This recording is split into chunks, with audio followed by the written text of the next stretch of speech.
почнувам нова компанија, имам американски партнер.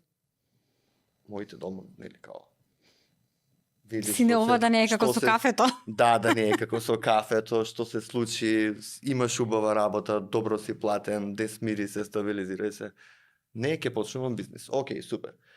И сега доаѓа Ендрю, ја да го пречекам него на аеродром. И јас очекувам бизнисмен, а се појавува лик кој што има брада до тука, има гитара на рамо и има јадранки. И гледам вака, викам као, ова ќе биде интересно. Имаше ли куфер за оделото? Не, немаше одело. немаше одело, буквално, онака као гитара, еден ранец и он има интересна приказна. Излегува од Америка 2008 за време на финансиска криза и патува по светот. Он е еден од првите, како да кажам, као дигитални номади, пред Тим Ферис да ја напише 4-hour work week.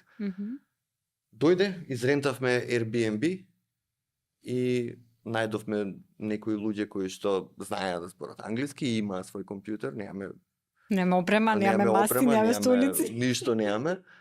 И во тој Airbnb четворица покриени со кебиња за да има акустика. Звониме по компании, бараме клиенти, успеавме да најдеме клиенти, од таму ни почна приказната, која што еве веќе трае 8 години.